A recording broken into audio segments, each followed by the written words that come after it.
Hello, everyone, and welcome to PRConnectionsRadio.com, the voice of new media. My name is Guy Dawson, and I am your host. And I am here with another host on the network, Brian Gardner. He is the host of We Have the Power. It is an impactful show that's creating a lot of buzz out there with a great common sense, sage approach that Brian takes to that show.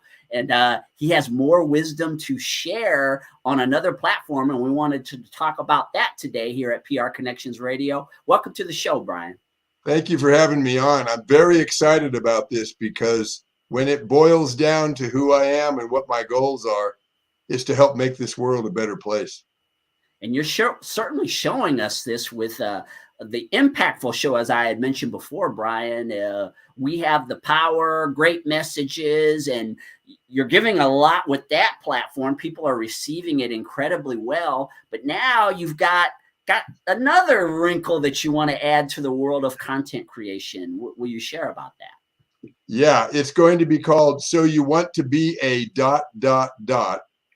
And it's going to help young people or anyone who is now suddenly looking for a career, whatever age they might be, to be able to watch segments. And here's the exciting part.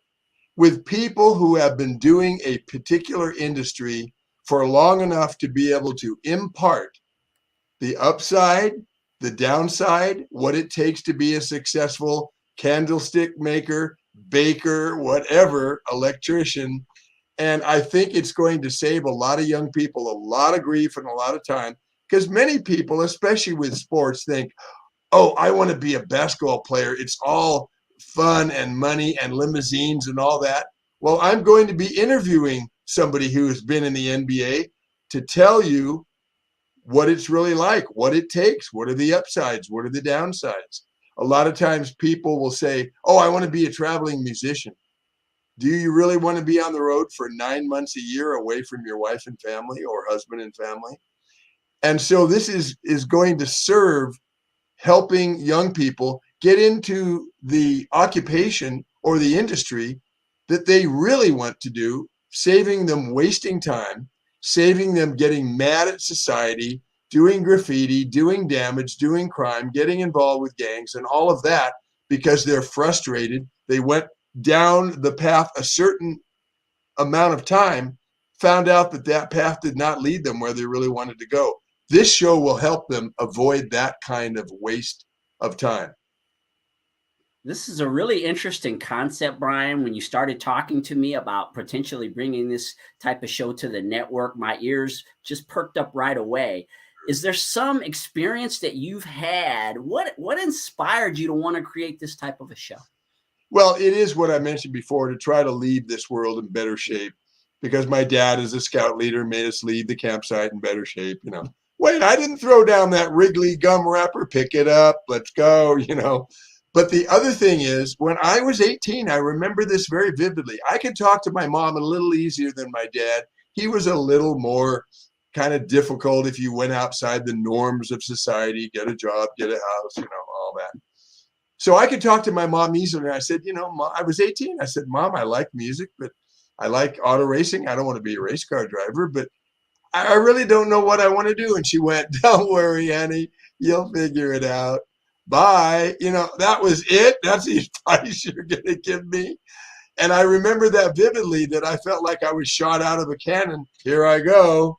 I wonder where I'm going to land, wonder where I'm going to end up, And so when I started thinking about this show again, that actual incident, my own personal life, came back to me.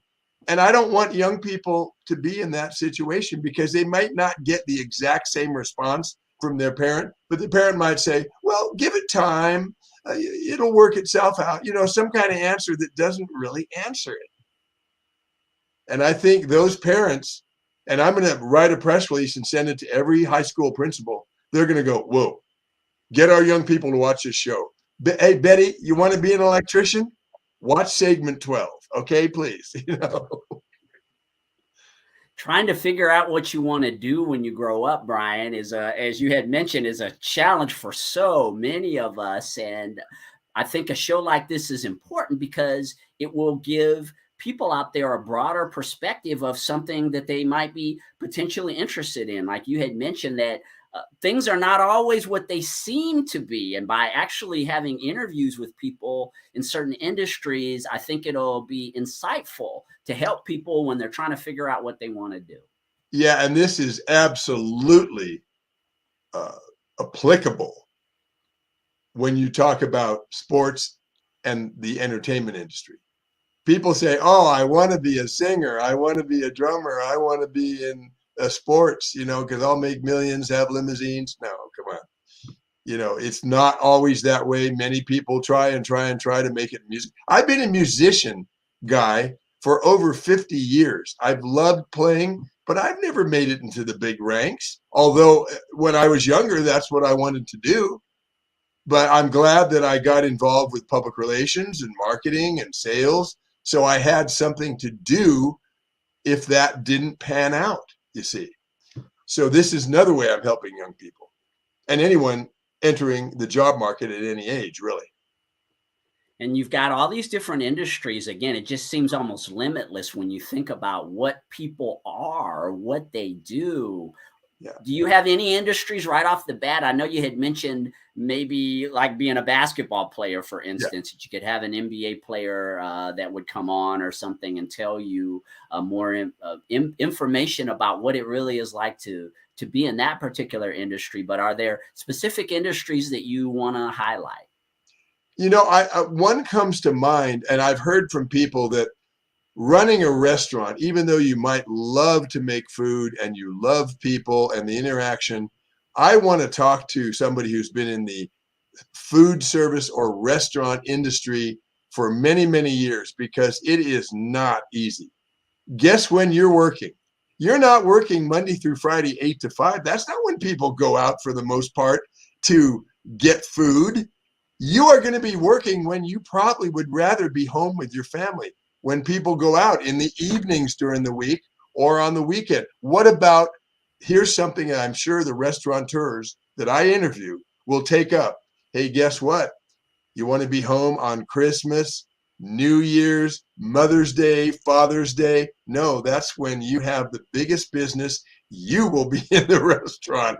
So if you're a person that loves family and I want to be home to celebrate Mother's Day, this may not be the industry to go in. The other one is people think that, if I work for the city's never going to go away. So I'll work, repainting, signs on the road or curbs and refixing the roads and all of that. And that'll be really good. Construction like that, because they're always going to maintain the roads. Well, guess what?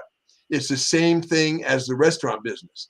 You think you're going to be home for dinner every night when the commuters want those roads open? So work on them at night, dude, when I'm not driving. So you're going to be working some shifts, 7 o'clock until 3 in the morning to get the roads fixed. You better know this before you go into this industry. That's just a couple of examples, And you hear of it all the time. And I know I've experienced this in my own life, Brian, is that I've had ideas about what it was to do certain things. But until I actually did it, once I did it, then I realized, whoa, like you had said, I might not be willing to pay the price to do this this specific thing. Right. But the thing is I had spent a lot of time in pursuing it, when if I'd had maybe an interview, if I had actually heard an interview like you're going to be doing with some of these people in these different industries, I might not have spent that time that I spent in doing that. You're going to save a lot of people, I think, a lot of time and these interviews that you're going to be doing. Yeah, and that builds a better community, because when young people feel locked out of the system, to get a job, you have to have a resume. Well, I haven't had any jobs yet. Okay, well, come back, see me later. If they feel locked out of the system, that's where gang activity, that's where graffiti, that's where crime starts, because they feel like, I hate the society. They won't let me participate, so I'm just going to destroy it then. You see, that's not good. Now, I have another example. I had a friend who really wanted to be an electrician, went through all the training, all the schooling, became an electrician. And this is not about every electrician. These are the ones that my friend ran into. They would be putting in some sort of electrical circuitry, and the electricians he had to deal with were more interested in when is my break, when is lunch, when is my second break, when do I get to go home. If they had to, like you see where this sign is over here, if they had to put in an electrical device here, they would go do do do do do. Oh, it's lunchtime. Do do do. It's break time. Oh, we'll have to come tomorrow to fix this. Instead of just going zzz, getting it done, right? They were unethical, and he couldn't stand the non-productivity. Plus, he would get up on a ladder, get ready to fix this thing. Everything's right in the right place. Got all the tools. Break time. You have to take a break, otherwise we'll fine you. What? You know, he couldn't work within the confine. And I'm not saying all electricians. I'm just saying the ones he happened to work with were only bent on extending the job, breaks, and when do I get to go home? And he found that to be, and he quit being an electrician, went into another line of work, you know. Yeah, the way that you stay in an industry, like you mentioned, Brian, how long you've been playing music, Yeah. generally it's because you have a real passion. I'm sure that in the 50 years that you've been a musician, that it hasn't all been just a glamorous experience when you were in front of large crowds of people. I'm sure there's a lot of hard work and disappointment, and all these things are a part of being what it is that you want to be. Yeah. Let's say somebody wants to be a drummer. I have been a drummer for 50 years. Let me share one little fact with you that people, they think you put a bucket of water, you drop an Alka-Seltzer in the thing, and magically the drum set appears. No. You have the drums, you're going to a gig. You have the drum set in your house. You have to put it in your car, hope there's enough room in your car for the drum set. You drive, let's say, an hour to the gig. You unload the drum set. You set it up. Then you're required to play for 3 hours. Then you're required to say hi to a few people at least. Then you get to tear your drum set down, put it back in the car, drive another hour home, unload the drum set, put it away properly so your house doesn't look like a musical store. And that is 4 movements from your house to the car, from the car to the stage, back to the car, and then back out of your car at home. 4 times. So if you play 100 gigs, what's 100 times 4? 400 times you move that equipment. Oh, drumming is glamorous. Now, I did it because I love playing drums, but it took me an hour to set up I had to get there an hour before the gig started to set up. Now, this is the part people gloss over. Oh, it's really cool to be a drummer. The girls like you. It's really fun playing drums. They're cool instruments. Yeah, that's what I want to do. And they completely gloss over the nuts and bolts of really what it takes, you know. And this happens in all kinds of, I want to sell cupcakes. Okay, well, what about prepping when the customers aren't there over a hot stove on 103 temperature in Las Vegas? But you have to make sure there's 50 cupcakes ready for Saturday because that's when people come in. You see? Yeah, it's the passion, the passion, it has to, it's built. The passion doesn't just come, right? The passion comes from taking the drum set apart, putting the drum set back together. That's all a part of the drive that makes you want to continue to do what it is that you want to be. Yeah, our band played last night, and I have not only my guitar, but I have several percussion instruments. But I want to have them so I can tickle the audience's ears with different sounds. I don't want to just have one drum and they kind of go, oh yeah, every song, same thing. You know, I have I have chimes, I have bongos, you know. So we were playing at 7. I got to the gig at 4:30. And I was barely set up in time with the sound check and all this. Then it took me about at least 45 minutes to tear everything down and then put things away so they don't get crushed, broken on the trip home, and then loading it in the car. Man, I was like really pretty tired. I'm 70 years old. Okay. So luckily I've been gifted with a huge energy reserve. But most people at 70 would not put up with that, So I am thinking of getting a roadie, someone who could help me out with that. But it's because people say, why do you bring all that stuff? I want to tickle the audience's ears. It gives me satisfaction when they hear the chimes on a song like Just My Imagination. That song needs those chimes. And if they aren't there, then the band is kind of like, yeah, they were good, but it was just guitars and one drum. And, I want to just, they go, wow, I saw this band last night. They had chimes, they had bongos. He was playing a wood block on one thing, and he had a cowbell. And that's a show. That is not just, yeah, they played and they were okay. Man, we were blowing these people away with, I had a whole office. I was surrounded by percussion equipment. Well, you have to be willing to do what I went through to get that set up in time to perform. Young people need to know that's what it takes to be an electrician, to be a baker, to be an astronaut. Oh my gosh, the kind of training to be an astronaut. I hope I get to interview an astronaut because it sounds cool being in space. Man, I'm walking in space. Unbelievable training, and how dangerous it is, of course. Same with auto racing. Oh man, drive a fast car. Oh gosh. Do you know that they're doing the time trials at Indianapolis right now? The top driver, I'm getting chills just mentioning this.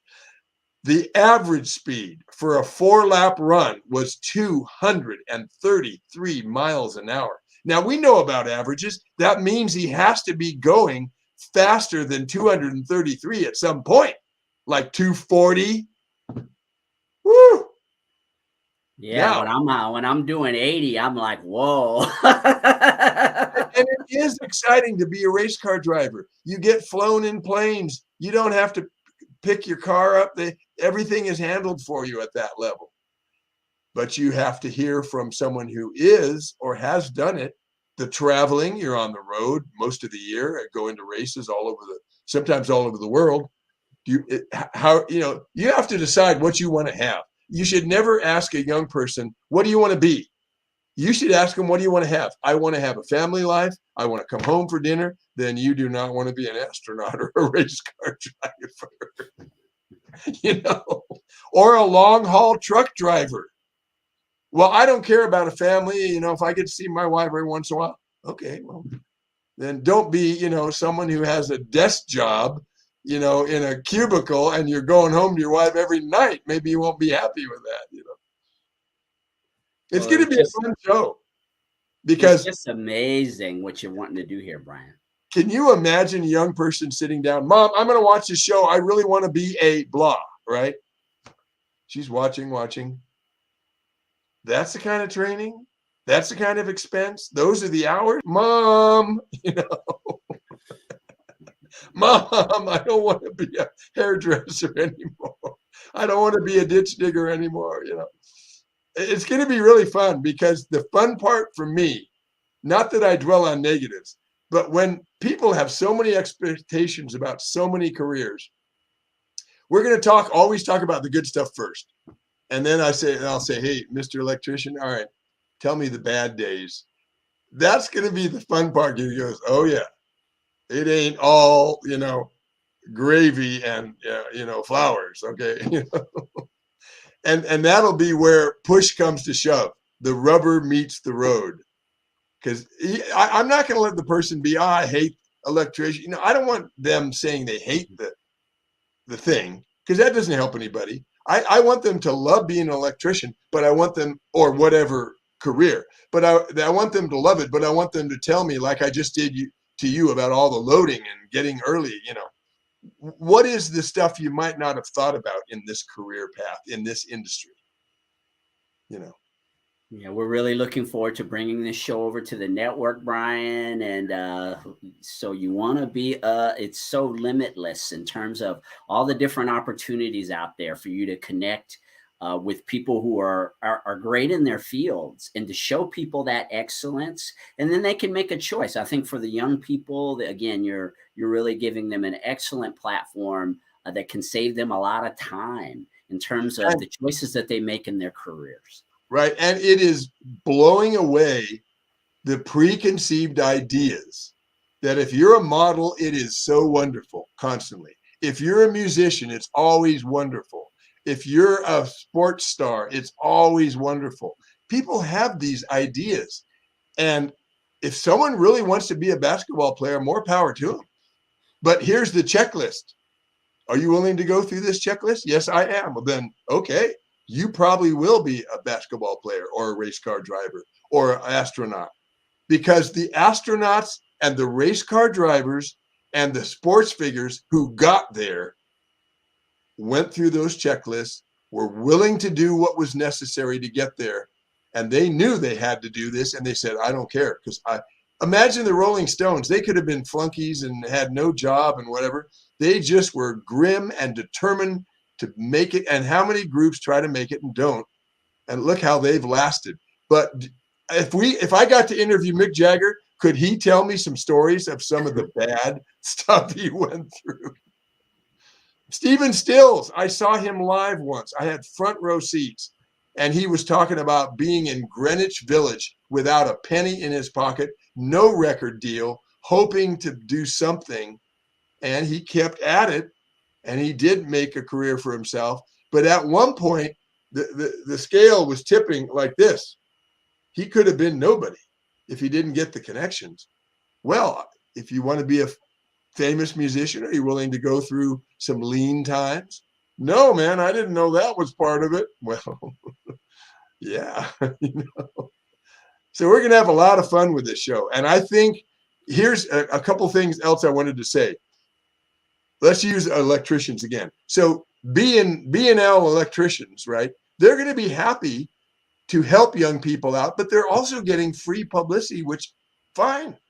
You're doing a service. So you should have people know about B&L electricity. And if they like you and see how you conduct yourself, maybe they'll call you for some work. And the other thing that's so important is that they are then having a chance to share some of their knowledge, which is always good for a person. Beside the show, they are giving back to the community by saying, yeah, we need more electricians, but here's what you're going to go through. Be ready for it. Right there, they're helping out the community. And that can only be beneficial to a person anytime they're helping others. So, yeah. Well, again, we're so looking forward to bringing the show to the network, Brian. And for those of you who watch our shows regularly, tune in. You're gonna learn a lot from these wonderful interviews that Brian puts on. And yeah, just again, thanks for stopping by PR Connections Radio, Brian. And look forward to more of We Have the Power. You just had a broadcast that aired a few minutes ago, and now we're going to get to see Brian extra with So You Want to Be a ... So you want to be a blah de blah, huh? All right, watch this. Hey, we appreciate you all tuning in to prconnectionsradio.com, the voice of new media. Stay tuned for more of the shows that we have on the network that are designed to instruct and inspire. See y'all soon. Thank you.